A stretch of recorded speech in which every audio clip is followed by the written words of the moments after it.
সমস্ত মানুষের আদর্শ নাপাক, মদিনার নবীর আদর্শ কেন পাক? দুনিয়ার মানুষের আদর্শ নাপাক হওয়ার কারণ তার চোখ দুইটা নাপাক, তার হাতটা নাপাক, তার দেমাগ নাপাক। কারণ আমি নাপাক কেন? বক্তা হইয়া চেয়ারে বসে মজার মজার বয়ান দিলাম, কিন্তু এই এলাকার মানুষ জানে না আমার হাতটা কি পরিমাণ গুনার কাজ করেছে, আমার জবানটা কি পরিমাণ অপরাধ করলো, আমার চোখ দুইটা কি পরিমাণ অন্যায় করেছে। এই এলাকার মানুষ যদি জানতো, আমার চেয়ারে বসে বয়ান করার সুযোগ দিত না। আল্লাহ কয়, বান্দা আমি তোর সম্মানটারে নষ্ট করি নাই। কারণটা কি জানো? তুই বড় আলেম এই জন্য না, তোর বডির মধ্যে আছে পয়গম্বরের আদর্শ, আর তুই মুহাম্মদের উম্মত হওয়ার কারণে তোর ইজ্জত নষ্ট করি নাই। নষ্ট তো করি নাই, আমি আল্লাহ তোরে আবার ডাক দিলাম, তওবার দরজায় ঈশা যদি দুই ফোঁটা চোখের পানি ছেড়ে আমি আল্লাহকে একবার আল্লাহ বলে ডাক দাও, লাব্বাইক বলে যদি তুই হাজিরা দাও, আমি আল্লাহ তোর জীবনের সব গুনাহগুলো মাফ করে দিব। কারণ আমি চাই না আমার মায়ার নবীর উম্মতেরা জাহান্নামে যাবে। কারণ একটা সেকেন্ডের আযাব আমার কোনো বান্দা সহ্য করার শক্তি হবে না। আম্মা জান আয়েশা বলেন, একদিন দেখি আমার মায়ার নবী আমার হুজরায় বসে গুনগুন গুনগুন করে কান্না করেন। আমি আয়েশা বললাম, নবী আমার কোনো ভুলের কারণে আপনি কাঁদেন, আমার কোনো ব্যবহারে কষ্ট পাইয়ে আপনি কাঁদেন নাকি? মায়ার নবী কয়, না না আয়েশা, তোমার ব্যবহারের কারণে কাঁদি না, আমি কান্না করি হাসরের ময়দানের কথা মনে পড়ে গেছে রে আয়েশা। ওই হাসরের ময়দানটা কেমন ভয়ঙ্কর হবে, ওই কথা মনে পড়ে যাওয়ার কারণে আমি কান্না করি। ও নবীর উম্মতেরা, আমার নবীর আদর্শ দেখিয়া মক্কার মানুষ দলে দলে কালেমা পড়ে নবীর সৈনিক হয়ে যায়। আমার নবীর কেমন আদর্শ! নবী রাস্তা দিয়ে হাঁটে, যেখানে কদম দেয় ওখান থেকে দীর্ঘদিন মেশকের ঘেরান আসতেছে, নবীর ঘাম থেকে মেশকের ঘেরান পাওয়া যায়। আমার নবী হাঁটতেছেন রাস্তা দিয়া, বারবার সালামের আওয়াজ শোনা যায়। সাহাবায়ে কেরাম বলেন, মানুষ নাই, সালামের আওয়াজ কোথার থেকে শোনা যায়? নবী বলেন, ও সাহাবায়ে কেরাম, আমি মুহাম্মদের সুসংবাদ পাইয়া জঙ্গলের হরিণ আমারে সালাম দিয়েছে, জঙ্গলের বাঘ আমারে সালাম জানিয়েছে, জঙ্গলের প্রাণীরা আমারে সালাম দেয়। আমার নবীর শরীরের মধ্যে মশা মাছি পড়া হারাম। আরবের মানুষ তাকায় দেখে মুহাম্মদ যেদিকেই যায় একটা মেঘের খণ্ড তার মাথার উপরে। কেন? সূর্যের গরম জানো নবীর শরীরে লেগে কষ্ট না দেয়, মেঘের খণ্ড ছায়া দেয়। আমার নবীর শরীরে মশা পড়ে না, মাছি পড়ে না, নবী কষ্ট পাবেন। সেই নবী আমার এই উম্মতের আদর্শ বাস্তবায়নের জন্য পেটে পাথর বেঁধে কালেমার দাওয়াত দিলেন। আমার নবী মা হারা ইয়েতিম, বাবা হারা ইয়েতিম। নবী বলে, আমি দুনিয়াতে এসে একবার আব্বা বলে ডাক দিতে পারি না। এর উম্মতেরা 6 বছরে মা হারায় ফেললাম, 8 বছরে আমার দাদাকে হারায় ফেললাম। আমার আরবের মধ্যে কেউ নাই, চারদিকে আমার দুশ্মন। আমি কালেমার দাওয়াত নিয়ে কোথায় যাব? আমি ঘরের মধ্যে বসে কাঁদতেছি। ওই সময় আমার এক আপন, আরবের মধ্যে আর আপন আমার কেউ ছিল না। 2 জন স্বামী বিদায়ের পরে একজন নারী, 40 বছরের বিধবা নারী খাদিজা। আমি মুহাম্মদ 25 বছরে তাকে বিয়া করে নিলাম। আল্লাহর আদালতের অনুমতি নিয়ে বিয়া করে ফেললাম। ওই খাদিজা আমার কান্নার কারণ জিজ্ঞেস করলেন, নবী কেন কান্না করেন? ও খাদিজা, কান্দি কেন? আল্লাহ আমাকে কোরআনের আলো দান করেছেন, আমি এখন কালেমার দাওয়াত দিব, আমার এই দাওয়াতকে গ্রহণ করবে। আমার ঘরে বাইরে চতুর্পার্শ্বে দুশ্মন, আমি কার কাছে দাওয়াত নিয়ে যাব? আম্মা জান খাদিজা চিৎকার দিয়া বলে, নবী কোনো পেরেশান হবেন না, এই জমিনের মধ্যে কেউ যদি আপনার কালেমার দাওয়াত না নেয়, আমি খাদিজার হাতটা ধরিয়া আপনি আমাকে প্রথম দাওয়াতটা পড়াইয়া দেন, কালেমা পড়াইয়া দেন। এই জমিনে মরিয়াও যদি যায় ইতিহাসের পাতায় থাকবে মুহাম্মদের হাতে প্রথম দাওয়াত গ্রহণকারিনী কোনো পুরুষ না, তিনি একজন মহিলা। কিয়ামতের ময়দানে মদিনার নবী বলেন, জান্নাতের 8টা দরজা যখন খুলিয়া 4 জন নারীকে ডাকবে, আসো, জান্নাতের দরজা খোলা হয়ে গেছে, আসো। 4 জন নারীকে ডাকবে, তোমাদের কোনো হিসাব নাই, তোমাদের কোনো কিতাব নাই, তোমাদের কোনো পেরেশানি নাই। জান্নাতের 8টা দরওয়াজা, সব দরজা দিয়া ডাকবে, আসো, জান্নাতের হুর তোমাদের জন্য অপেক্ষা করতেছে, জান্নাতের বিছানা তোমাদের জন্য রেডি। কেন তুই সূর্যের গরম জানো না লাগে? কারণ সূর্যের গরম লাগলে মাথার মগজগুলো টাস টাস করে ফেটে যাবে, একটা সেকেন্ডের আযাব সইতে পারবা না। আসো, কোনো হিসাব নাই, জান্নাতের 8টা দরজা খোলা, কোন দরজা দিয়ে ঢুকবা, আসো। ও এলাকার মা বোনেরা, 4 জন নারীকে জান্নাতের 8টা দরজা ডাকবে, এর মধ্যে একজন নারী হবেন আমার নবীর কলিজার বিবি। 2 জন স্বামী বিদায়ের পরে বিধবা 40 বছরের নারী খাদিজা রাদিয়াল্লাহু তাআলা আনহা। ওই খাদিজা ডাক দিয়া কয়, ও নবী, আপনার হাতের কালেমার মুসলমান আমি একজন হয়ে গেলাম। নবী এবার কান্না বন্ধ করে বের হয়ে গেলেন। আর আমার দুঃখ নাই, আমার খুঁটি যখন মজবুত হয়ে গেল, আমার ঘরের চৌকাঠ যখন মজবুত হয়ে গেল, এখন আমি দাওয়াতে নেমে গেলাম। মায়ার নবী দৌড়াইয়া মানুষের দ্বারে দ্বারে গিয়া গোপনে গোপনে দাওয়াত দেয়। হাঁটতে হাঁটতে হাঁটতে হাঁটতে আমার নবী পাথরওয়ালা জমিন পাড়াইয়া তায়েফের ময়দানের কিনারায় দাঁড়ায় কয়, তোরা আমারে চিনোনি, আমি মক্কার মুহাম্মদ, আমি এক আল্লাহর দাওয়াত দিয়ে আসছি, গ্রহণ করো।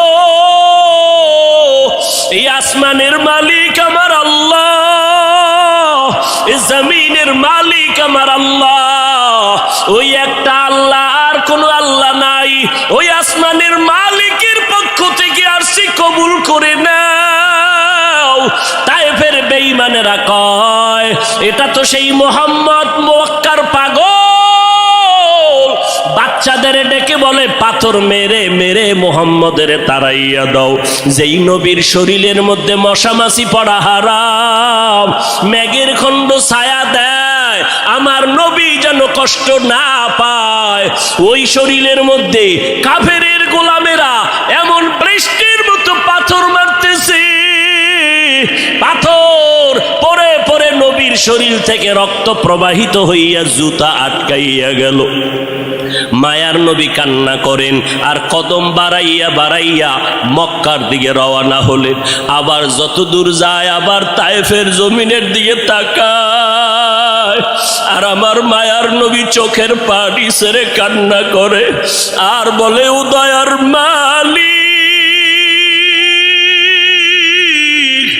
তুমি একটু এদের দিলে রহম দাও। আল্লাহ সাথে সাথে জিবরাইলের পাঠায় দিয়া কয়, জিবরাইল, আমি আমার নবীর কান্না সইতে পারি না, যাও যাও।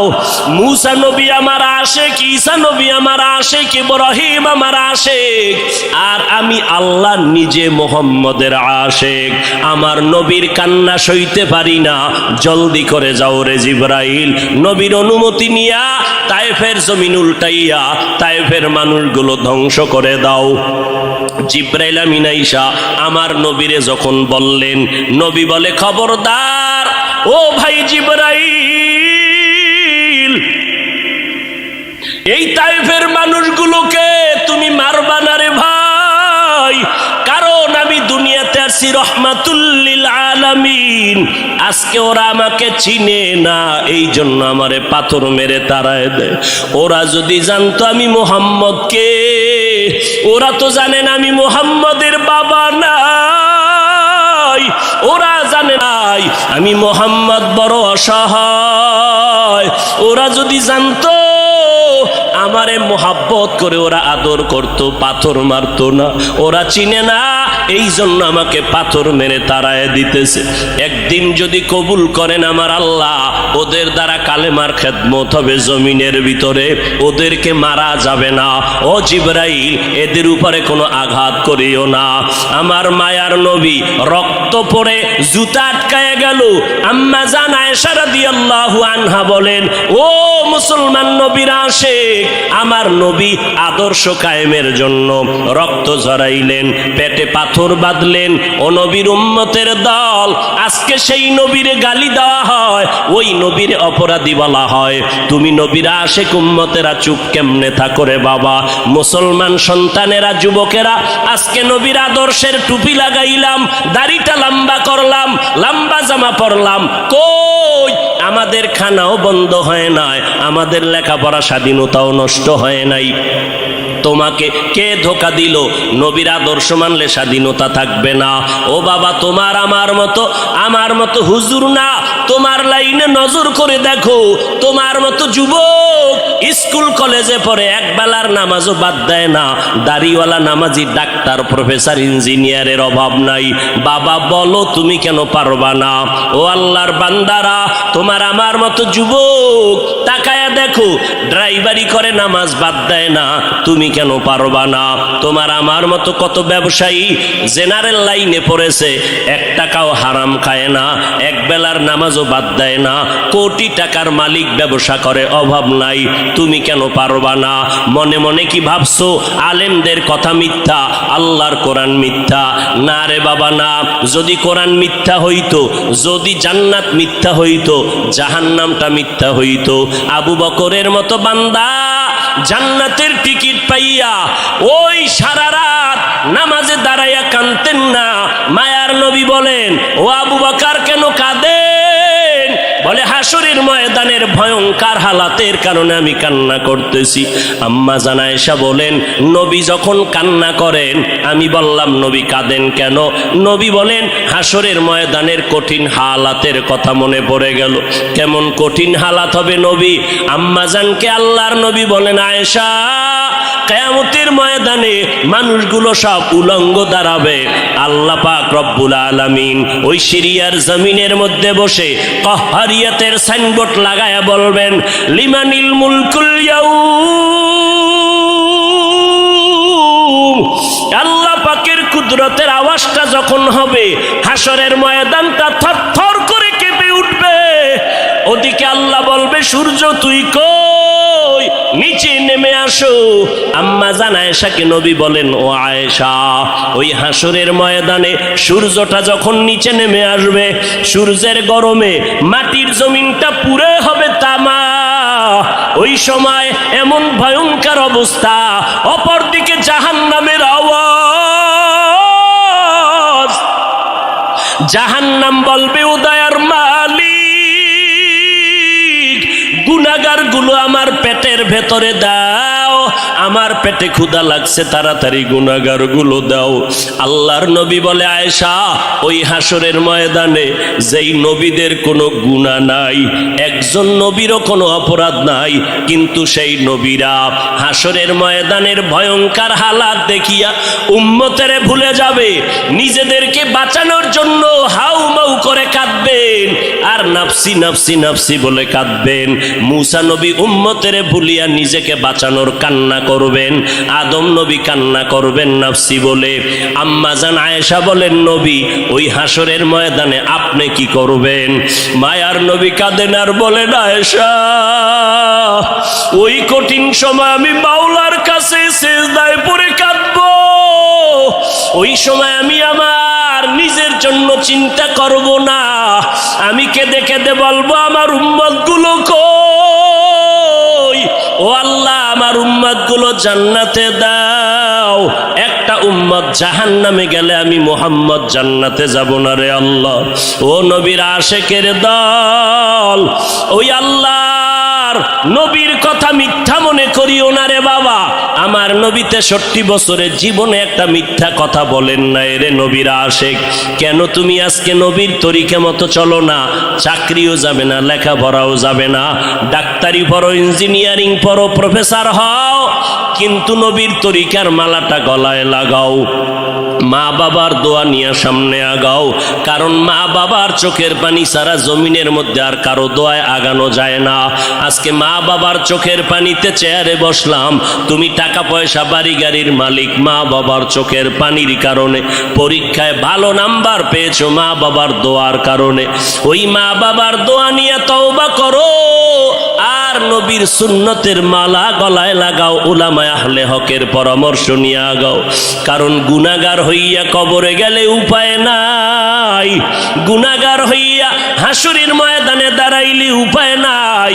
ওসমান রাদিয়াল্লাহু তাআলা আনহু কবরের কিনারা দিয়া গেলে হাউমাউ করে কান্না করতেন। ওমরে ফারুক দরজা লাগায় কান্না করেন, কবরে কেমনে একা থাকবো, আমি গুনাহগার হয়ে যদি ধরা পড়ে যাই আল্লাহর কাছে আমার উপায় নাই। আবু বকর নামাজে দাঁড়ায় কাঁদেন, হাসরের ময়দানে যদি আল্লাহ আমার আমল পছন্দ না করেন সাথে সাথে অর্ডার হয়ে যাবে, জাহান্নামের হ্যান্ডকাপ হাতের মধ্যে লাগায় দাও। ওই সময় জাহান্নামের আগুনের তাপে পেটের নারী ভুঁড়িগুলো পায়খানার রাস্তা দিয়া পড়তে থাকবে। ওই জাহান্নামের আযাব একটা সেকেন্ডের জন্য সহ্য করার ক্ষমতা কারো হবে না। এই রবিউল আউয়াল থেকে তওবা করো রে বাবা। ও যুবক, ও বৃদ্ধ বাবাজি, পর্দার আড়ালে আম্মা জানেরা, আল্লাহর দরবারে তওবা করেন। আজকে আমি বক্তা, আপনারা শ্রোতা, এই পরিচয় কিন্তু মরণকালে কোনোটাই থাকবে না রে বাবা। সাদা কাপুনের প্যাকেটটা যখন হয়ে যাবে, কে আলেম কে মূর্খ, কে ধনী কে গরিব, কে ছাত্র কে শিক্ষক, কোনো ভেদাভেদ থাকবে না। ওই সাদা কাপুনের প্যাকেট বানাইয়া অন্ধকার কবরে রেখে সবাই চলে যাবে। ওই কবরে 3টা প্রশ্ন আমাকেও করা হবে, আপনাকেও করা হবে। জবাব যদি দিতে না পারি, মদিনার নবী বলেন সাথে সাথে কবরের সাথে জাহান্নামের দরজা খুলে যাবে। ও আল্লাহর বান্দারা, আজকে দুনিয়াতে সূর্যের গরম সহ্য করতে পারি না, জাহান্নামের আগুন কেমন করে সহ্য করবা? আল্লাহর কাছে দিল খুলিয়া বলো, অন্তর দিয়া বলো, হে মালিক, এই ময়দানে আমার মতো গুনাহগার কেউ নাই। গুনার কারণে আমার হাত না পাক, চোখ না পাক, অন্তর না পাক। ও আল্লাহ, তুমি আমাকে মাফ করে দাও আল্লাহ। ও আল্লাহ, নবীর চিনতে পারি নাই, নবীর সুন্নতের মালা গলায় লাগাইতে পারি না রে আল্লাহ। মানুষ কত সম্মান করে, হুজুর বলিয়া সম্মান করে। কত বুড়া বুড়া মানুষ পানির বোতল নিয়ে এসে কয়, হুজুর পানিতে দম করেন, আমার ঘরে অসুস্থ রোগী পড়ে আছে। কত বিশ্বাস নিয়ে আসলো যে আমার পানি পড়ার কারণে অসুস্থ রোগীটা সুস্থ হয়ে যাবে। কিন্তু ওই লোকটা জানেন আমি কত বড় গুনাহগার। আমার গুনার খবর যদি জানতো, কেউ আমার কাছে এসে পানির জন্য দাঁড়ায় থাকতো না রে আল্লাহ। ও আল্লাহ, আপনি জানেন আমি কত বড় অপরাধী। আমার গুনার খবর আমার মা বাবা ভাই বোনেরা কেউ জানে না, আপনি জানেন রে আল্লাহ। জানার পরেও তো রাগ করিয়া পানি বন্ধ করেন নাই, বাতাস বন্ধ করেন নাই। আজকে এই ময়দানের মধ্যে মনে হয় আমার মতো গুনাহগার কেউ নাই। তওবার নিয়ত করে ফেললাম রে আল্লাহ, জীবনে আর নামাজ ছাড়বো না, বেপরদায় চলবো না, আর মা বাবাকে কষ্ট দিব না, উলামায়ে আহলে হকের বিরুদ্ধে যাব না। আল্লাহর কাছে তওবার নিয়ত যদি করে দুফোঁটা চোখের পানি ছেড়ে দাও, আল্লাহ বলেন আমি সাথে সাথে তোমার জীবনের গুনাহগুলো মাফ করে দিব। ও আল্লাহর বান্দারা, চোখের পানি নাই, গুনার কারণে দিলটা পাথর হয়ে গেল। আল্লাহর মোহাব্বত নাই, চোখে পানি নাই। আল্লাহর কাছে তৌফিক চাও রে আল্লাহ। কান্নাওয়ালা চক্ষু দান করে দাও, জিকিরওয়ালা জিহ্বা দান করো, আখিরাতের ফিকিরওয়ালা কলব দান করো ও দয়ার মালিক। আর নবীর তরিকার বাহিরে চলবো না, আর ওলামায়ে আহলে হকের বিরুদ্ধে যাব না, মা বাবার বিরুদ্ধে যাব না, দেশ ও জাতির বিরুদ্ধে ষড়যন্ত্রে লিপ্ত হব না। ও দয়ার মালিক, আপনি তো অন্তরের হালাত জানেন। এই ময়দানে সবার তওবা আপনি কবুল করে নেন। এই ময়দানে সব আপনার আশেকদেরকে দিনের খাদেম বানাইয়া তওবার উপরে মজবুত হইয়া মরণ পর্যন্ত নবীর তরিকা মেনে চলার তৌফিক দান করেন, আমিন। বাবা নাই, বাড়ি নাই, ঘর নাই, কিচ্ছু নাই, এমন কি ভালো করে নজর করো আমিও নাই। কে আছেন? যিনি আছেন তিনি হলেন ইল্লাল্লাহ। কে আছেন? একমাত্র লা ইলাহা মানে কোন ইলাহ নাই, কোন ইলাহ ইবাদতের উপযুক্ত কেউ নাই। আচ্ছা, আছে যে একজন, একজন আছে না নাই? কে আছেন? একজন যে আছেন, এই যে একজন আছেন কথাটা বুঝাইল লা ইলাহা না ইল্লাল্লাহ? বলেন। এই কথা যেই হযরতেরা বুঝে না তারাই ইল্লাল্লাহ জিকিরের বিরোধিতা করে। যারা ইল্লাল্লাহ জিকিরের বিরোধিতা করে তারা হলো বাতিল। তারা হক না বাতিল? পেছনে পেছনে বহু হাউকাউ, সামনে কথা বলার সাহস আছে কারো? সাহস? ইল্লাল্লাহ জিকির এটা চরমনার বাবায় তৈরি করে নাই। ইল্লাল্লাহর তসবিহ, ইল্লাল্লাহর ওজিফা উজানির কারি ইব্রাহিম তৈরি করে নাই। ইল্লাল্লাহর ওজিফা করেছেন কে? ভারতবর্ষের হাজী ইমদাদুল্লাহ মুহাজির মক্কি রশিদ আহমদ গাঙ্গুহি, যাকে ইলমের ফকিহুল উম্মাহ বলা হয়। সারা উম্মতের একজন ইলমের জবরদস্ত একজন ফাউন্ডার। বন্ধ বেদাতি বাতিল এরা সবাই জানে রশিদ আহমদ গাঙ্গুহি কত বড় ইলমওয়ালা। সেই ইলমওয়ালা ব্যক্তি ইল্লাল্লাহর ওজিফা পড়েছেন। অতএব ইল্লাল্লাহ আমরা যারা জিকির করি, আমরা জিকিরে বসিয়াই কি ইল্লাল্লাহ শুরু করি? হ্যাঁ, আগে আমরা পুরা কালেমা পড়ি, লা ইলাহা ইল্লাল্লাহ, লা ইলাহা ইল্লাল্লাহ, লা ইলাহা ইল্লাল্লাহ, লা ইলাহা ইল্লাল্লাহ, লা ইলাহা ইল্লাল্লাহ। অর্থ কি? অর্থ কি? আল্লাহ বাদে কোনো মাবুদ নাই। কোন কে আছেন? কে আছেন? এই যে আল্লাহ ছাড়া কোনো মাবুদ নাই, আল্লাহ বাদে কোনো মাবুদ নাই, আল্লাহ ছাড়া কোনো ইলাহ নাই, আল্লাহ ছাড়া কোনো রাজ্জাক নাই, আল্লাহ ছাড়া কোনো ইলাহ নাই, আল্লাহ ছাড়া কোনো হায়াতের মালিক নাই, আল্লাহ ছাড়া কোনো মৌতের মালিক নাই, আল্লাহ ছাড়া কোনো ইবাদতের উপযুক্ত নাই, আল্লাহ তাআলা ব্যতীত কোনো সুস্থতার মালিক নাই, আল্লাহ ছাড়া কাউকে অসুস্থ করার মালিক নাই, আল্লাহ ছাড়া হায়াতের মালিক নাই, আল্লাহ ছাড়া ইজ্জত দেওয়ার মালিক নাই, আল্লাহ ছাড়া আমার সম্মান দেওয়ার মালিক নাই। আল্লাহই আছেন, আল্লাহই আছেন। এই আল্লাহ ছাড়া কেউ নাই, আল্লাহ ছাড়া কেউ নাই, আল্লাহ ছাড়া কেউ নাই কইয়া এইবার অন্তরে ঢুকাইছি আল্লাহ ছাড়া কেউ নাই। এবার সংক্ষেপ করলাম, আল্লাহই আছেন, আল্লাহই আছেন, আল্লাহই আছেন, আল্লাহই দেখছেন নি অবস্থাটা কেমন? ভিড়া দরকার। এতক্ষণ বলছি আল্লাহ ছাড়া কোনো মাবুদ নাই, আল্লাহ ছাড়া কোনো। এখন বললাম যে আল্লাহ ছাড়া কেউ নাই, কেউ নাই, কেউ নাই, আল্লাহ ছাড়া কেউ নাই।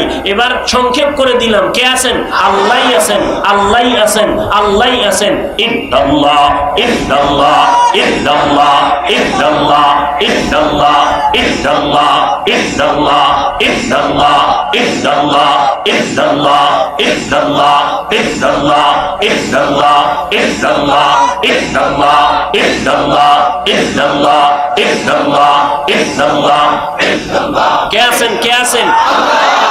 কে আছেন? ঝামেলাটা কি? ঝামেলা কি? আচ্ছা, ঝামেলাই যদি মনে করো তাহলে জবান খুইলা সাহস থাকলে রশিদ আহমদ গাঙ্গুহির বিরুদ্ধে একটা কথা বলো। সরমনাই কি বলার দরকার নাই? সরমনাইওয়ালারা তার বাবার কোনো গান গায় না, গায়? সরমনাইওয়ালারা কি বলে? নামাজ পড়া লাগবে না। সরমনাইওয়ালারা কি বলে? রোজা রাখা লাগবে না।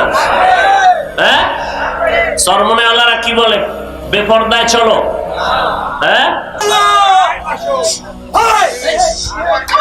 যে বগুড়ার দদির মজা বুঝে না, যার নাক চোখে সমস্যা, নাকে সমস্যা, এর কাছে পায়খানা আর দদি সমান। যার ভিতরে মারেফত সম্পর্কে কোনো জ্ঞান নাই, ও মারেফতের কিছু বুঝবে? বলেন। আল্লাহ হেদায়াত দান করুন। আরো জোরে বলেন। তাহলে ইল্লাল্লাহ জিকির চলবে কি চলবে না? কোন ঝামেলা আছে? আমাদের মধ্যে ঝামেলা নাই, ঝামেলা যারা বিরোধিতা করে তাদের অন্তরে। আমরা ইল্লাল্লাহ জিকিরের মাধ্যমে আমাদের ঈমান তাজা হইছে না দুর্বল হইছে? আমরা জিকির করার পরে কি আমরা নামাজ কমায় দিছি না বাড়ায় দিছি? তাহলে সমস্যা কোথায়? আমরা তো জিকিরের দ্বারা কাউকে গালি দেই না। যদি জিকির করার দ্বারা গালি হইতো তা বুঝতাম যে জিকির বন্ধ করে দেই। আল্লাহ আমাদের সবাইকে হেদায়েত দান করুন। তকবীর মে কলমা মে নামাজো মে আযা মে, तकबीर में कलमा में नमाजों में अज़ा में है नाम इलाही से मिला नाम मुहम्मद, है नाम इलाही से मिला नाम मुहम्मद। फरमाते हैं आदम को मुझे खुल्द तरी में, फरमाते हैं आदम को मुझे खुल्द तरी में, लिखा हुआ तू बाप मिला नाम मुहम्मद, लिखा हुआ तू बाप मिला नाम मुहम्मद। है मीम में महबूब ये मतलुक का इशारा, है मीम में महबूब ये मतलुक का इशारा, फिर क्यों ना हो महबूब खुदा नाम मुहम्मद, फिर क्यों ना हो महबूब खुदा नाम मुहम्मद। قال النبي صلى الله عليه وآله وسلم আলা, সাবধান হে উম্মতের দলেরা, ইন্না শাররাশ শাররি শিরারুল উলামা ওয়া ইন্না খাইরাল খাইরি খিয়ারুল উলামা। নিশ্চিত কোনো সন্দেহ নাই জমিনের মধ্যে চূড়ান্ত একদল খারাপ মানুষ হবে উলামা, নবীজির হাদিস। আর একদল চূড়ান্ত ভালো হবে, তারাও হবে উলামা। উলামায়ে কেরাম মাথার মুকুট, ভালো উম্মতের মাথার তাজ, এ কথাটা এক সেকেন্ডে অন্তর কবুল করে ফেললো। কিন্তু উলামাদেরকে নবী খারাপ কেন বললেন, এই কথাটা বিবেক গ্রহণ করতে চায় না। আলেমদের নবী কেন খারাপ বললেন? 2-3 সেকেন্ডে তার জবাব। এই স্টেজের মধ্যে দাঁড়াইয়া 13 জন মানুষ প্যান্ট শার্টটাই লাগাইয়া মাথায় কোরআন শরীফ নিয়ে 13 বার কসম করে যদি বলে, এই উম্মতের দল, আম্মাজানদেরকে মুখ খোলা রাইখা রাস্তায় বের করে দাও, মসজিদে ঢুকায় দাও, সবাই বলবে দেরে ধর। একজনে বলবে ধরিস না কেন, এদের মাথায় কোরআন কয়, এটা ভাওতাবাজি, ধোকাবাজি, এরা মিথ্যা বলে, কসম খাইলেও মিথ্যা কসম খায়, এদের কথা মানা যাবে না। 13 জন ব্যক্তি মাথায় কোরআন নিয়া 13 বার কসম খাইয়া বলার পরেও প্যান্ট শার্টটাই থাকার কারণে কেউ মানতে চায় না। কোরআন লাগবে না, 13 জন লাগবে না, প্যান্ট শার্টটাইওয়ালা লাগবে না, মাথায় কোরআন নেওয়া লাগবে না, কসম কাটারও দরকার নাই। আমার মতো একজন টুপিওয়ালা মোল্লা যদি স্টেজে বসে বলে, নারীদের চেহারাটা খুলে দাও, রাস্তায় নামায় দাও, মসজিদে ঢুকায় দাও, তখন উম্মতেরা বলবে, কি ব্যাপার হুজুর কি কয়? কথা কম ক, হুজুরে যেহেতু বলছে এটা ঠিক হইতে পারে। ইলমে রা'জাজু করদান বেহিসাব, খলকেরা দাদান জওয়াবে বাসওয়াব, হক না দারদ দোস্তে খলকা জারেরা, নিস্তে ই খসলতে একে দিনদারেরা। রবিউল আউয়াল রসুলের আগমনের মাস, রসুলের ইন্তেকালের মাস। এই মাসেই রসুল আগমন করেছিলেন, রবিউল আউয়ালে রসুল বিদায় নিয়েছিলেন। মাঝখানে সময় কাটলো কত বছর? কথা বলবেন না? 63 বছর। রসুলের আগমন রবিউল আউয়ালে, বিদায় রবিউল আউয়ালে, মাস একটা, কোনো ইখতিলাফ নাই। বার ছিল সোমবার, বার নিয়েও কোনো ইখতিলাফ। আষাঢ় 12 সোমবার, বিদায়ের 12 সোমবার। যেদিন আসছেন সোমবার দিন সুবহ সাদিকের সময় আব্দুল্লাহর ঔরসে মা আমেনার গর্ভ থেকে জমিনে আগমন করেছিলেন আমার নবী।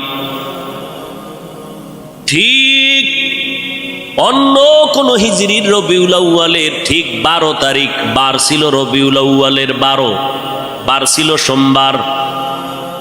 আমার মায়ার নবী চাষতের সময় জহুরের আগ মুহূর্তে ইন্তেকাল করে ফেললেন। সোমবার দিন জহুরের আগে নবীর ইন্তেকাল। বুধবার দিন তাহাজ্জুদের টাইমে রাত্রে বেলা রসুলের দাফন কমপ্লিট হয়ে গেল। নবীর আশাটাকে সিরাতের ভাষায় বলে মিলাদুন নবী, আর ইন্তেকালকে সিরাতের ভাষায় বলে ওয়াফাতুন নবী। মাঝখানের 63 বছরের হায়াতটাকে বলে সিরাতের ভাষায় সিরাতুন নবী। কয়টা শব্দ? মিলাদুন নবী, ওয়াফাতুন নবী, সিরাতুন নবী। তিনোটা শব্দ আমার নবীর সম্মান সূচক শব্দ। এই তিনটা শব্দ কোনো অন্য কোনো নবীর শানে ব্যবহার হয় না, কোনো পীর সাহেবের শানেও ব্যবহার হয় না। এই শব্দ তিনটা আমার রসুলের শানের শব্দ। এই তিনটা শব্দকে যারা ছোট মনে করবে তাদের ঈমানটা দুর্বল হয়ে যাবে। খুব ভালো করে বুঝবেন। এবার অর্থ নেন। মিলাদ শব্দের অর্থ জন্ম মোবারক, আন নবী মানে সুপরিচিত নবী। দুই শব্দ যখন সন্ধি করলেন, মিলাদুন নবী শব্দের অর্থ হলো আমাদের সুপরিচিত নবীর জন্ম মোবারক। ওয়াফাতুন নবী অর্থ আমাদের সুপরিচিত নবীজির ইন্তেকাল বা মৃত্যু। সিরাতুন নবী অর্থ হলো আমাদের সুপরিচিত নবীজির জীবন আদর্শ। আমার নবী সুপরিচিত, পৃথিবীতে আর কোন নবী সুপরিচিত নয়। আমার নবী কেমন সুপরিচিত? গর্তের পিপিলিকা আমার নবীকে চিনে। আল্লাহর কাছে বলেন, হে মালিক, মেহেরবানি করে একবার মদিনায় পৌঁছাইয়া দেও। বাইতুল্লাহর ছাদটা দেখা আবার আমার গর্তে আসতে চাই, কবুল করো। আল্লাহ কয়, এই বাইতুল্লাহর কবুতর, অমুক এলাকার অমুক গর্তের মধ্যে যা। আমার একটা মাখলুক ক্ষুদ্র পিপিলিকা আমার রসুলের রওজা বাইতুল্লাহ দেখবে, তোর পায়ের সাথে বাজাইয়া আমার ঘরটা দেখাইয়া নবীর রওজা দেখাইয়া জায়গায় পৌঁছাইয়া দাও। আমার নবী সমুদ্রের প্রাণী মাছের কাছেও পরিচিত। আমার নবী জঙ্গলের প্রাণীদের কাছেও পরিচিত। আমার নবী গর্তের সাপের কাছেও পরিচিত। আমার নবীর আসমান চিনে, জমিন চিনে, গাছ চিনে, মাছ চিনে। নবী খেজুর গাছের সাথে টেক লাগাইয়া খুতবা পড়েন, মিম্বর নাই। যখন মিম্বর নির্মাণ হয়ে গেল, নবী খেজুর গাছের টেক লাগানো বন্ধ করে দিলেন। মরা একটা গাছ। সাহাবায়ে কেরাম বলেন, মানুষ কান্না করলে যেমন আওয়াজ হয়, খেজুর গাছটার সাথে নবী যে টেক লাগাইয়া খুতবা পড়তেন, নবী যখন তার থেকে আলাদা হয়ে গেলে ওই খেজুর গাছটা মানুষের মতো কান্নার মতো আওয়াজ বের হচ্ছে। আমরা দৌড়াইয়া পয়গম্বরের সামনে গেলাম, নবী খেজুর গাছটা মানুষের মতো কান্না করে নবী এসে হাজির হয়ে গেলেন। এই গাছ তুই কেন কাঁদো? বলে আমি আপনার বিরহের বেদনায় কান্না করতেছি। ও খেজুর গাছ তুমি কি চাও? বলে আপনি আমার জানাজা পড়ায় দেন, এখানেই দাফন করে দেন, আমি চাই জান্নাতে আপনার সাথে আবার থাকতে। আল্লামা রুমি রহমাতুল্লাহ আলাই ওই ঘটনা মাআরিফে মাসনবীর মধ্যে উল্লেখ করেছেন। নবীর এটা মুআজিজা, অলৌকিক ঘটনা। আমার নবী খেজুর গাছের দাফন করলেন। আজও যারা মদিনায় গেছেন, মদিনার নবীর রওজা মোবারকের অংশ, বাকি যে অংশটা মিম্বর, আর নবীর রওজার মাঝখান জায়গাটাকে বলে রওজাতুম মির রিয়াজিল জান্নাহ। যারা মদিনায় গেছেন ওই রওজাতুম মির রিয়াজিল জান্নাহ, নবীর হুজরা বা রওজা মোবারক আর মিম্বর, যেই মিম্বরে দাঁড়াইয়া আমার নবী খুতবা পড়তেন, আজও সেই মিম্বরটা ওই জায়গায় আছে। কিন্তু ইমাম সাহেব গিয়া আলাদা বারান্দায় গিয়া ইমামের মুসাল্লায় দাঁড়ায়, কিন্তু নবী যেখানে দাঁড়াইয়া খুতবা পড়তেন ওই জায়গাটা আছে। নবী বললেন রওজা আর ওই মিম্বরের মাঝখান জায়গাটা হলো জান্নাতের টুকরা।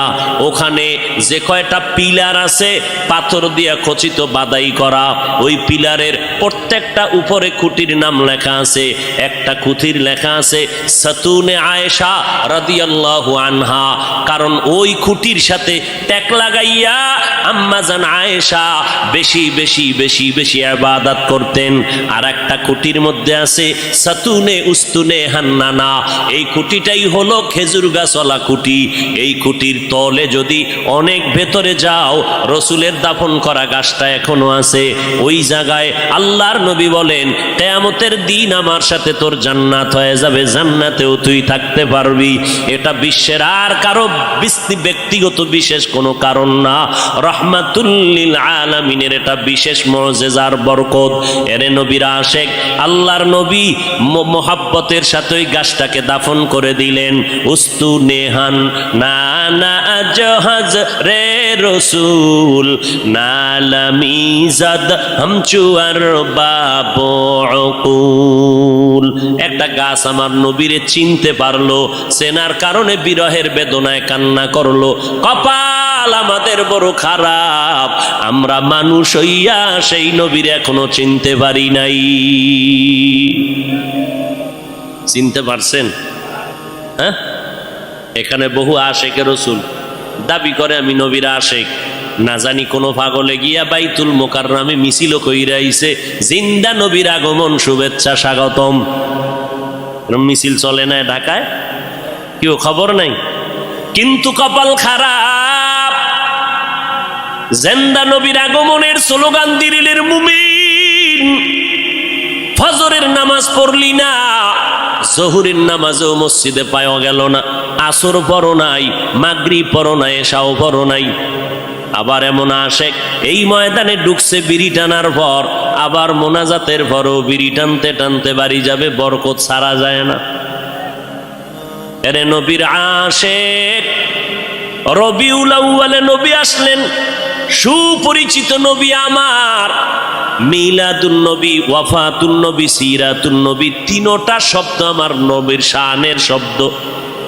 তবে তিনটা শব্দের মধ্যে একটু পাওয়ারে ব্যবধান আছে, পাওয়ার।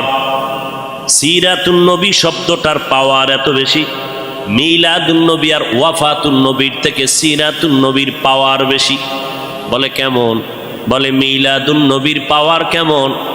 মিলাদুন নবী যদি কেউ অস্বীকার করে তার ঈমানের পয়েন্ট কমে যাবে। ওয়াফাতুন নবী যদি কেউ অস্বীকার করে তার ঈমানের পয়েন্ট কমে যাবে। কিন্তু সিরাতুন নবী যদি কেউ অস্বীকার করে তার ঈমানটাই থাকবে না। নাম্বার 2, সিরাতুন নবী বললে আর মিলাদুন নবী, ওয়াফাতুন নবী বলার প্রয়োজন হয় না, কারণ সিরাতুন নবীর মধ্যে মিলাদুন নবীও আছে, ওয়াফাতুন নবীও আছে। এই কথা যারা বুঝে না, এই রকম ধর্মান্ধ লোকেরা সিরাতুন নবীর বিরুদ্ধে স্লোগান দেয়।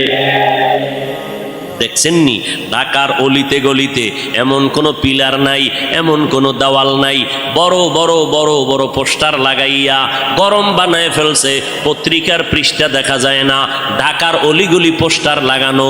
সাইয়্যিদুল আইয়াত 90 দিনের কিলাকিলি। কয়দিন? সাইয়্যিদুল আইয়াত রাজার বাগেরা এই পোস্টার লাগাইয়া ঢাকাকে ঢেকে ফেলেছে। সাইয়্যিদুল আইয়াদ মানি সব ঈদের সরদার, রবিউল আউয়াল, মিলাদুন নবী, ঈদে মিলাদুন নবী। 90 দিন হেন মিলাদ পালন করবে। আল্লাহ হেদায়াত দান করুন। আরো জোরে বল। ভাইরা আমার, মিলাদুন নবী মানে নবীর সুপরিচিত নবীর জন্ম মোবারক। সিরাতুন নবী শব্দের অর্থ আমাদের নবীর জীবন আদর্শ। জন্ম হয় একদিন, আর আমার নবীর জীবন হলো 63 বছর। একদিন আর 63 বছরে যেমন ব্যবধান, মিলাদুন নবী আর সিরাতুন নবীর মাঝেও তেমন ব্যবধান। মিলাদুন নবী এটা আলোচনা করলে নফলের মতো সওয়াব, সিরাতুন নবী আলোচনা করলে হবে না, আমল করা হলো ফরজে আইন। সিরাতুন নবী কারে বলে? সাহাবায়ে কেরামের একটা বড় অংশ আম্মাজান আয়েশা রাদিয়াল্লাহু আনহার দরবারে গেলেন। আম্মাজান নবীর আদর্শের একটু বয়ান করেন। আম্মাজান পাল্টা প্রশ্ন করলেন, আফা তাকরাউনাল কুরআন, ও সাহাবায়ে কেরাম আপনারা কি কোরআন তেলাওয়াত করেন না? ক্বালু বালা, বলেন হ্যাঁ আমরা কোরআন তেলাওয়াত করি। আম্মাজান বললেন, কানা খুলুকুহুল কুরআন, কোরআন শরীফ হলো মদিনাওয়ালা নবীর আদর্শ। অতএব সিরাতুন নবী মানে কোরআন, সিরাতুন নবী মানে নামাজ, সিরাতুন নবী মানে কোরআনে বর্ণিত পর্দা, সিরাতুন নবী মানে কোরআনের বিধান, রোজা রাখা। অতএব যারা সিরাতুন নবী মানি না বলবে, প্রমাণ হলো তারা কোরআন মানে না, আল্লাহর বিধান মানে না। তুকু যাও সুন্নতে আহমদ কুজা বা মুহাম্মদ কেবুয়াদ নিসবতরা মান আহাব্বা সুন্নতি কৌলে রসুল মজদায়ে কানা মাই হাম কুন কবুল। এতক্ষণ আলোচনার দ্বারা কি বুঝলেন? আমরা মিলাদুন নবী মানি না? মানা লাগবে কি না? লাগবে। পর্যায় কি, কোয়ালিটি কি, সিস্টেম কি, মান কি? নফল। মিলাদুন নবী মানার মান কি? নফল। সিরাতুন নবী মানার মান ফরজ। সিরাতুন নবী মানি কোরআন শরীফ, সিরাতুন নবী মানি নামাজ, সিরাতুন নবী মানি রোজা, সিরাতুন নবী মানি পর্দা, কোরআনের আইন। এগুলো পালন করা নফল না ফরজ? ফরজ। আল্লাহ বুঝার তৌফিক দান করেন। আমরা এবার ওয়াফাতুন নবী, বাংলাদেশে 2 দল আছে। এক দলে রসুলের ওয়াফাতকে মানে না, রসুল যে মৃত্যুবরণ করেছেন তারা মানে না, রসুল কখনো মরে নাই। এখন কয় যে রসুল মরে গেছে, এটা কারা কয়? ওয়াহাবিরা বলে নবী মরিয়া গেছে। মরে নাই, মরে নাই, নবী জিন্দা শুইয়াছে। ওয়াহাবিরা বলে নবী মরিয়া গেছে। এবার শোনো, নবী যে মরণশীল এটা ওয়াহাবিরা বলছে না, কে বলছে? কোরআনের আয়াত শোনো, বিসমিল্লাহির রহমানির রহিম, ইন্নাকা মাইয়িতুন ওয়া ইন্নাহুম মাইয়িতুন। আল্লাহ বলেন ইন্না, নিশ্চয়ই, কা, হে নবী আপনি মাইয়িতুন। আল্লাহ বলেন ইন্নাকা, নিশ্চয়ই নবী আপনি মাইয়িতুন, মাইয়িত, ওয়া ইন্নাহুম মাইয়িতুন। অন্য প্রাণীদেরও মরণশীলেরাও মৃত্যুবরণ করবে, আপনারও মরণ হবে। বলেন আমার নবীর 12ই রবিউল আউয়াল ইন্তেকালের পরে জানাজা হয়েছিল নি? সোমবার দিন জোহরের আগে নবীর ইন্তেকাল, মঙ্গলবার দিন সকালবেলা গোসল কমপ্লিট হয়ে গেল। রওজা মোবারকে নবী যেখানে আছেন এটা আম্মাজান আয়েশার ঘর। আম্মা আম্মা জান আয়েশার হুজরায় নবী ইন্তেকাল করেছেন, ওই জায়গায় নবীকে চাদর দেওয়া হলো।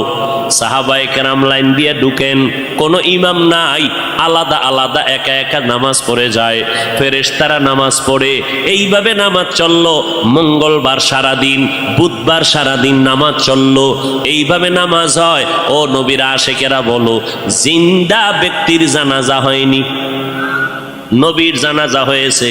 আল্লাহ পাক বলেন, ও নবী, আমি অল্প টাইমের জন্য আপনার দেহ মোবারক থেকে রুহুটাকে আলাদা করে ফেললাম। এরপরে কবরে রাখার পর কি হয়েছে জানোনি?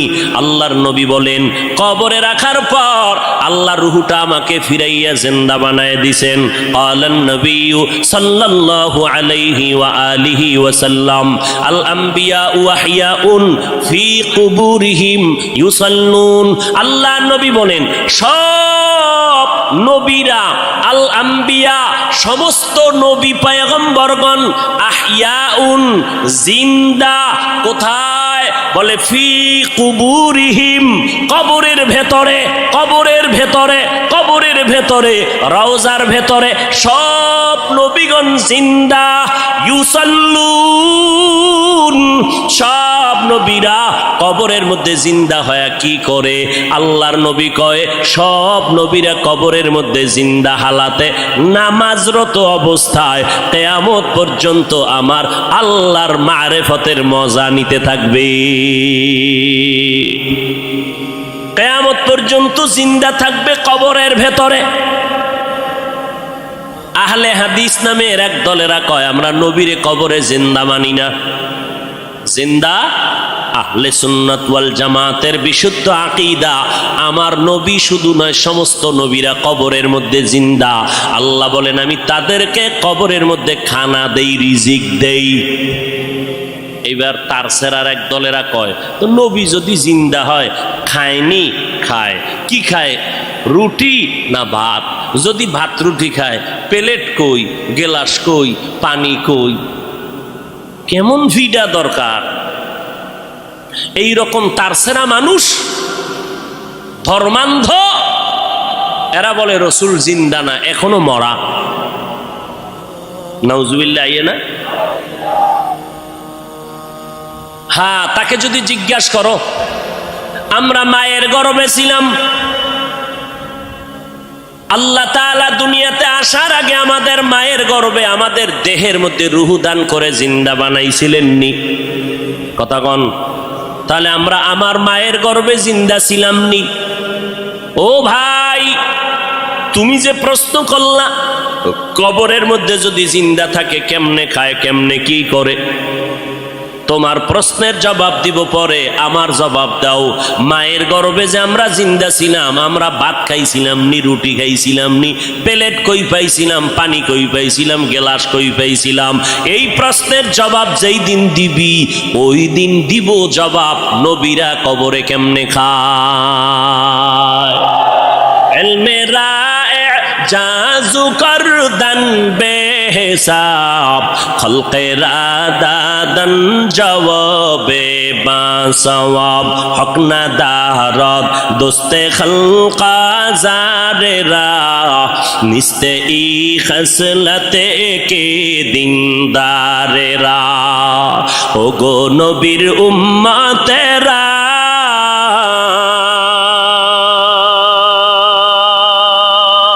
হয়ে আজি দিশাহারা,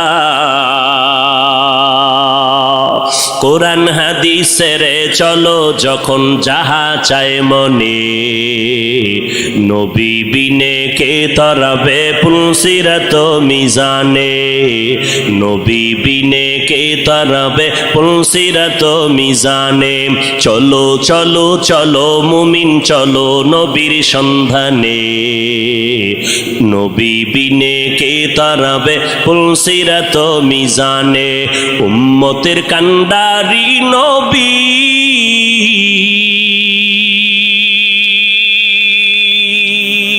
কাঁদছেন উম্মতের লাগি,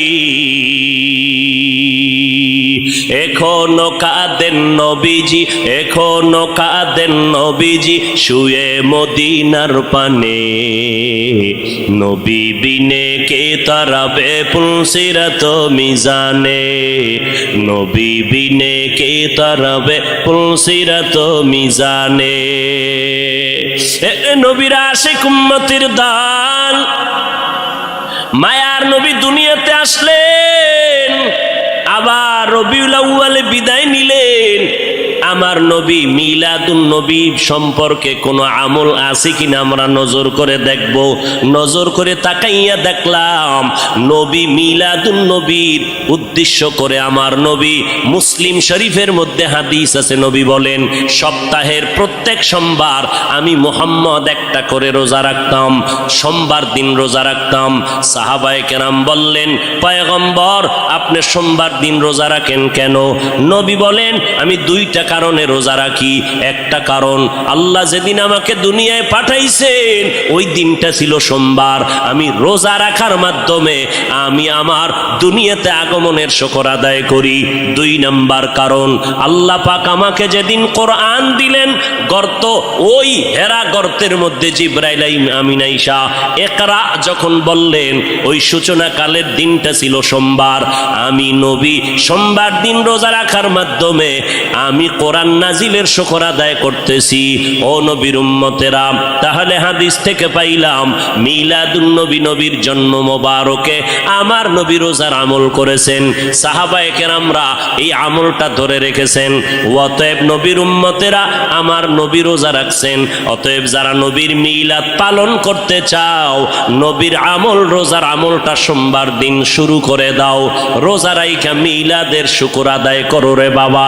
কিন্তু আমরা যাদেরকে দেখলাম নামাজ নাই, পর্দা নাই, নারী পুরুষ এক হইয়া বাজারের জেলাফিয়ার মিষ্টি খাইয়া মিছিল দিল, আর ফুলের মালা নিজের গলায় লাগাইল, ঘোড়ার গলায় ফুলের মালা লাগাইল।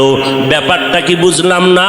শেখ মুজিবুর রহমান সাহেবের জন্মবার্ষিকী যখন পালন হয়, ওই দলের মানুষেরা, ভক্তবৃন্দরা দৌড়াইয়া গোপালগঞ্জের টুঙ্গিপাড়ায় তার মাজারে গিয়া ফুল দেয়।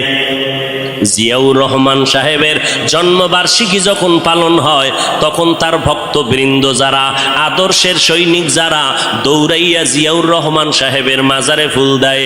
এই মুহাম্মদের আশেকের দল, তোমরা যদি মুহাম্মদের জন্মবার্ষিকী পালন করতে চাও, তাহলে তোমার গলায় কেন ফুল দিলা? গোরার গলায় কেন ফুল দিলা? যদি আসলেই তোমরা জন্মবার্ষিকী মুহাম্মদের পালন করতে চাও, বিশাল বড় ফুল বানাইয়া বিমান ভাড়া কইরা কেন মদিনার মাজারে ফুল দাও না?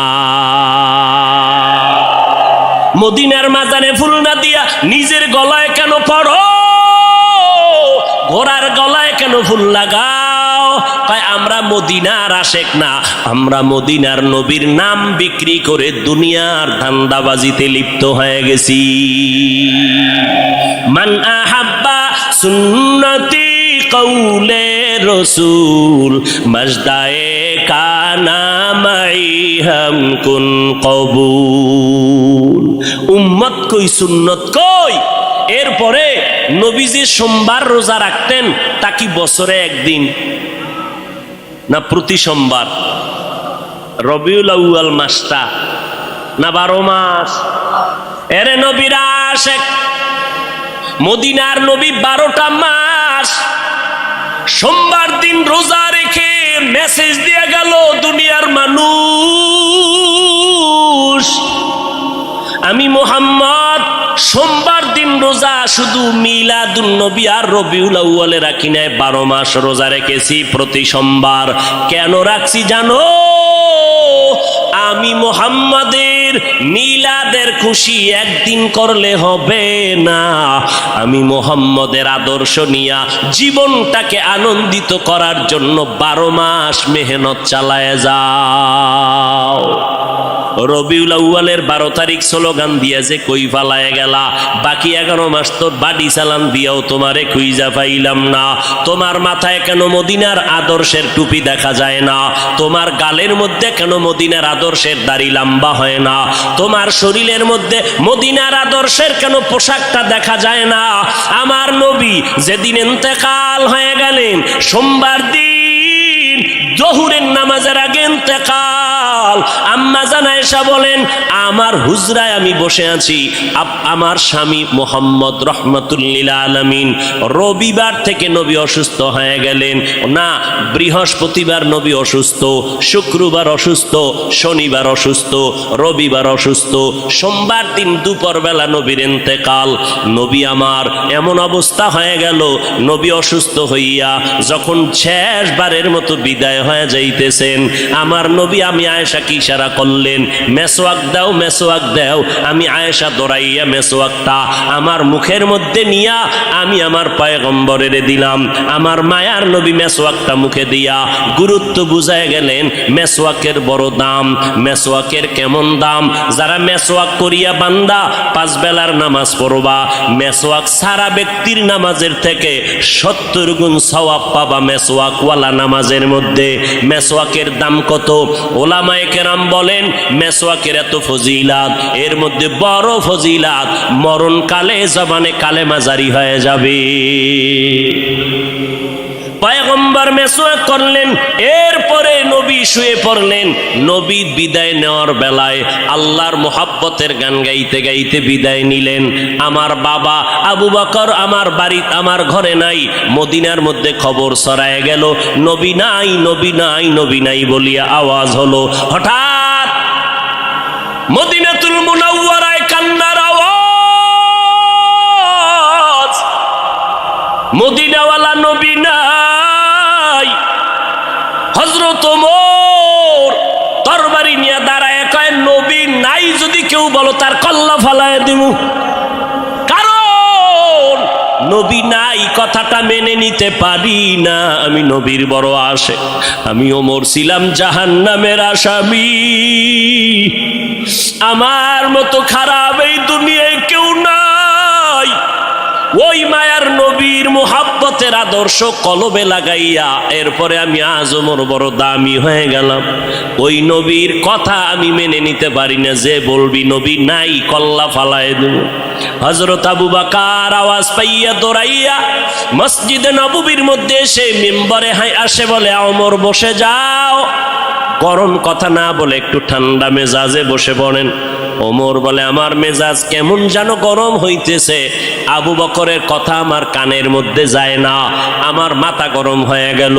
নবী নাই নাই কথাটা আমি মেনে নিতে পারতেছি না, কারণ এটা দুশ্মনের কারণ না, গভীর মোহাব্বত আর ভালোবাসার কারণ। আল্লাহর নবী বলেন, আমার ইন্তেকাল হয়ে গেল।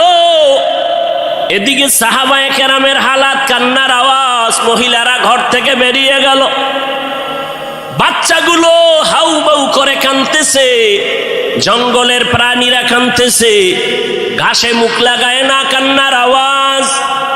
আবু বকর খুতবা দিয়া সব মদিনার মুসল্লিদেরকে মুসলমানের একটা ভাষণ দিলেন। ওমরের বসতে বললেন, বসে না। আবু বকর সিদ্দিক রাদিয়াল্লাহু তাআলা আনহু কোরআন শরীফের আয়াতটা পড়লেন, ওয়ামা মুহাম্মাদুন ইল্লা রাসূল কদ খালাত মিন ক্বাবলিহির রাসূল আফা ইম্মাতা আও কুতিলান ক্বালাবতুম। ওমর বলতেছেন, আবু বকর আমাকে বারবার বসতে বলার পরেও আমি বসতে চাই না, মেজাজ গরম। কিন্তু যখন কোরআন শরীফের আয়াতটা আবু বকর মোহাব্বত লাগাইয়া যখন পড়তে শুরু করলেন, কোরআনের আয়াত, আমি ওমরের এত অ্যাকশন জারি করলো, হঠাৎ করে আমি ওমর অচেতনের মতো, তরবারিটা কই পড়ে গেল হুঁশ নাই, আমি জায়গায় বসে গেলাম, মাথা ঠান্ডা হয়ে গেল, কেমন যেন আগুনের মধ্যে পানি ঢেলে দিল। ও আবু বকরের তেলাওয়াতটা শোনা মাত্র আমি জমিনে বসে গেলাম। এবার মাথা ঠান্ডা হয়ে গেল, হঠাৎ মাথার মধ্যে চলে আসলো, আমার নবী নাই নাই। আমি ওমর চোখের পানি আর ধরে রাখতে পারি না, কান্না শুরু হয়ে গেল আমার। যে কোনো পরামর্শের জন্য নবীর দরবারে দৌড়াইতাম, যেই নবীর চেহারা দেখলে পেটের ক্ষুধা নিবারণ হয়ে যাইত, যেই নবীর দরবারে বসলে বাড়ি ঘর সব ভুলে যাইতাম, আমার নবীর জন্য কলিজাটা কেটে দেওয়ার জন্য রেডি ছিলাম। আজ আমার নবী নাই, আমি ওমর আজ আমি কার কাছে গিয়ে একটু পরামর্শ নিব? আমার মায়ার নবী, যেই নবী একটু হাসি দিলে মনে হয় যেন মুক্তার দানার মতো হাসিটা ফুটতেছে, যেই নবীর চেহারা দেখলে শুধু দেখতেই মনে চায়, পেটে কোনো ক্ষুধা নাই, যেই নবীর মোহাব্বত মেশকের ঘেরান তার ঘাম, যেই নবী রাস্তা দিয়া হাঁটলে দুপার্শ্বের গাছ নত হইয়া নবীরে সালাম জানায়, যেই নবীর শরীরের মধ্যে মশা মাছি পড়া হারাম ছিল, ওই নবী আজ নাই। আমি ওমরে কোথায় গিয়ে একটু মাথা গুজানোর ঠাই পাবো, কলিজায় ঠাঁট সান্ত্বনা নিব? সান্ত্বনা নেওয়ার মতো আজ আমার কেউ রইল না। কান্নার আওয়াজ চলতেছি। ও নবীর আশেকের দলেরা, আমার নবী এই রবিউল আউয়ালে কি নিয়ে আসলেন আর কি রেখে বিদায় নিলেন? তার দুইটা জবাব।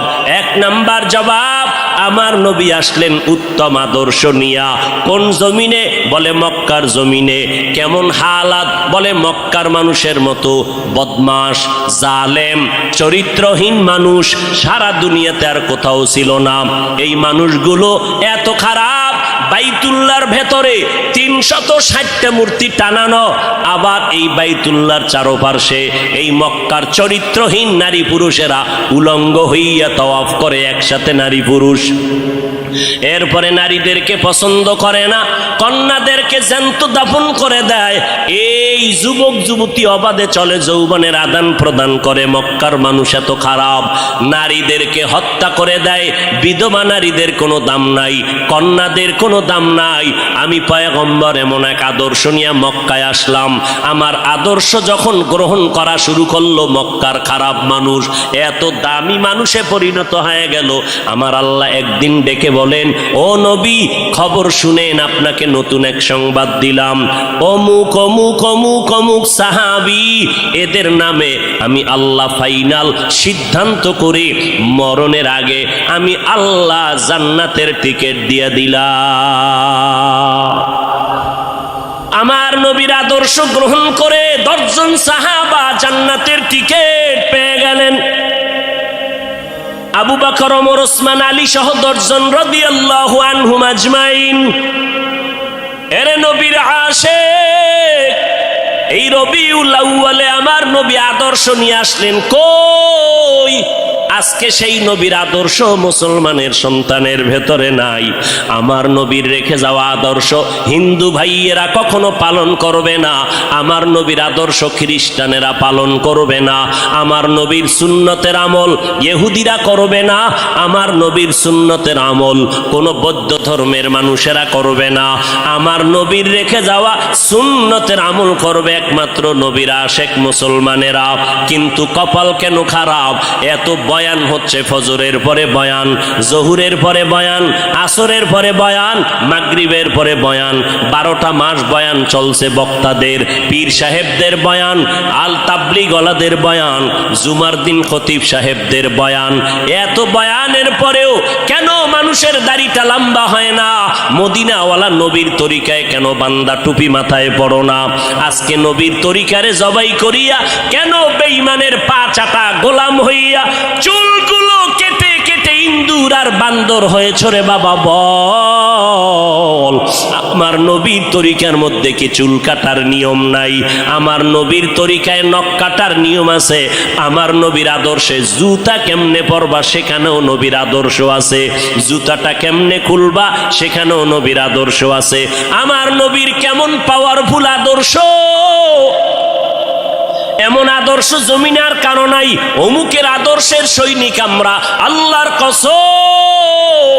এই জমিনে যত মানুষের আদর্শ আছে, আব্রাহাম লিঙ্কনের আদর্শ, মাও সেতুনের আদর্শ, লেনিনের আদর্শ, কালমার্সের আদর্শ, এক কথায় সব দুনিয়ার মানুষের আদর্শগুলো নাপাক। একমাত্র মদিনাওয়ালা নবীর আদর্শই হলো পাক। সমস্ত মানুষের আদর্শ নাপাক, মদিনার নবীর আদর্শ কেন পাক? দুনিয়ার মানুষের আদর্শ নাপাক হওয়ার কারণ তার চোখ দুইটা নাপাক, তার হাতটা নাপাক, তার দেমাগ নাপাক। কারণ আমি নাপাক কেন? বক্তা হইয়া চেয়ারে বসে মজার মজার বয়ান দিলাম, কিন্তু এই এলাকার মানুষ জানে না আমার হাতটা কি পরিমাণ গুনার কাজ করেছে, আমার জবানটা কি পরিমাণ অপরাধ করলো, আমার চোখ দুইটা কি পরিমাণ অন্যায় করেছে। এই এলাকার মানুষ যদি জানতো আমার চেয়ারে বসে বয়ান করার সুযোগ দিত না। আল্লাহ কয়, বান্দা আমি তোর সম্মানটারে নষ্ট করি নাই, কারণটা কি জানো? তুই বড় আলেম এই জন্য না, তোর বডির মধ্যে আছে পয়গম্বরের আদর্শ, আর তুই মুহাম্মদের উম্মত হওয়ার কারণে তোর ইজ্জত নষ্ট করি নাই। নষ্ট তো করি নাই, আমি আল্লাহ তোরে আবার ডাক দিলাম, তওবার দরজায় আইসা যদি 2 ফোঁটা চোখের পানি ছেড়ে আমি আল্লাহকে একবার আল্লাহ বলে ডাক দাও, লাব্বাইক বলে যদি তুই হাজিরা দাও, আমি আল্লাহ তোর জীবনের সব গুনাহগুলো মাফ করে দিব। কারণ আমি চাই না আমার মায়ার নবীর উম্মতেরা জাহান্নামে যাবে, কারণ একটা সেকেন্ডের আযাব আমার কোনো বান্দা সহ্য করার শক্তি হবে না।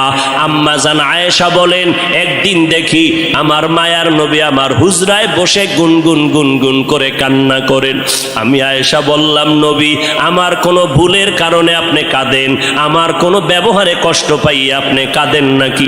মায়ার নবী কয়, না না আয়েশা, তোমার ব্যবহারের কারণে কাঁদি না, আমি কান্না করি হাসরের ময়দানের কথা মনে পড়ে গেছে রে আয়েশা। ওই হাসরের ময়দানটা কেমন ভয়ঙ্কর হবে, ওই কথা মনে পড়ে যাওয়ার কারণে আমি কান্না করি। ও নবীর উম্মতেরা, আমার নবীর আদর্শ দেখিয়া মক্কার মানুষ দলে দলে কালেমা পড়ে নবীর সৈনিক হয়ে যায়। আমার নবীর কেমন আদর্শ!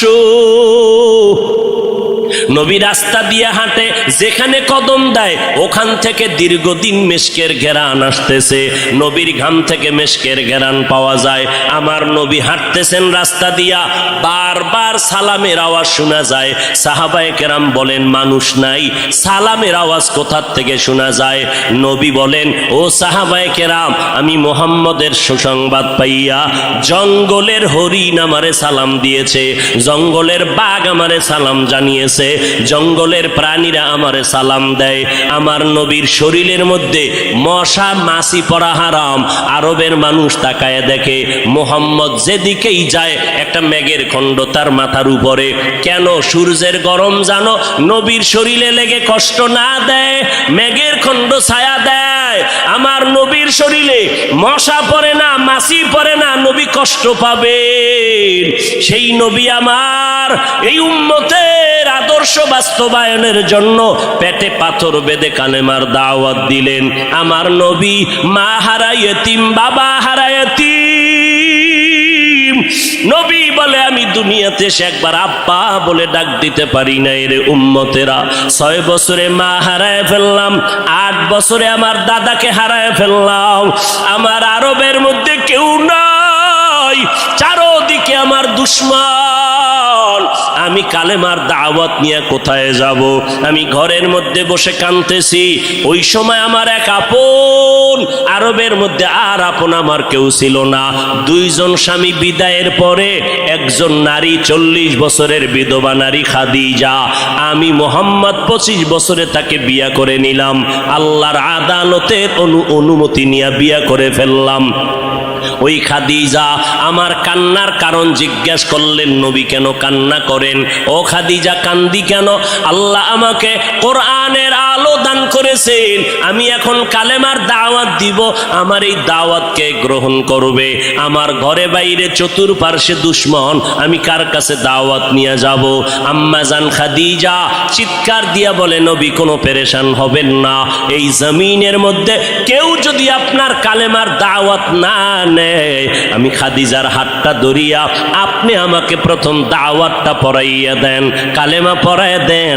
এই জমিনে মরিয়াও যদি যায়, ইতিহাসের পাতায় থাকবে মুহাম্মদের হাতে প্রথম দাওয়াত গ্রহণকারিনী কোনো পুরুষ না, তিনি একজন মহিলা।